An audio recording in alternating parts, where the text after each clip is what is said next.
Living in a remote area has its perks and perils. For a 30-year-old male like me, solitude often feels like a companion. The isolation can be eerie, unpredictable, and at times, deeply unsettling. I never imagined how disturbing things could get until that one afternoon.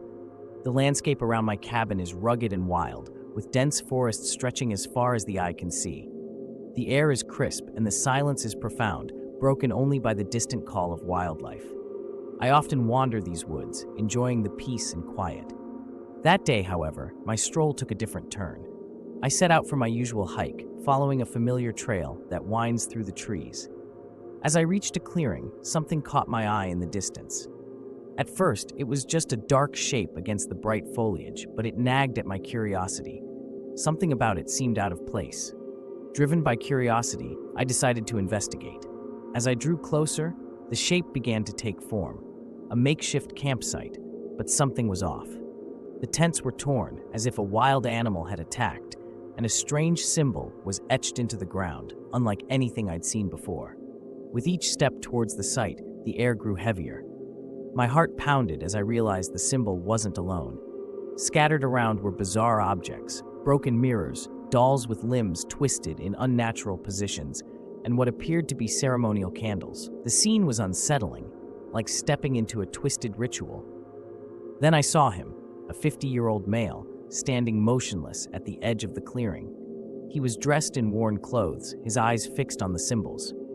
There was something off about him, an aura that sent chills down my spine. He didn't acknowledge me, continuing to mutter something inaudible. The stranger's presence was unnerving. He moved with a deliberate slowness, arranging the objects with a strange precision.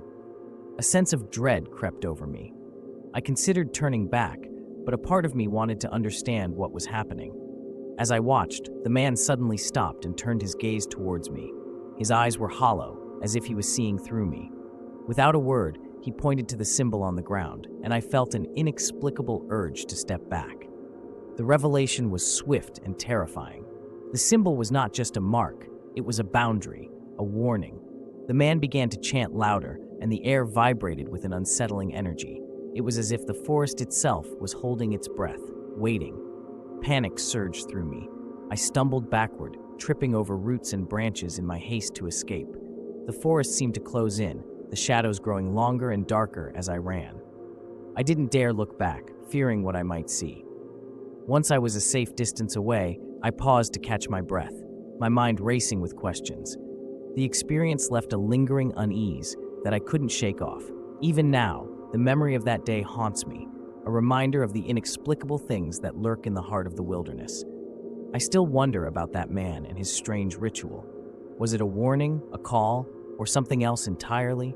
The mystery remains unsolved, a chilling echo in the silence of the remote woods.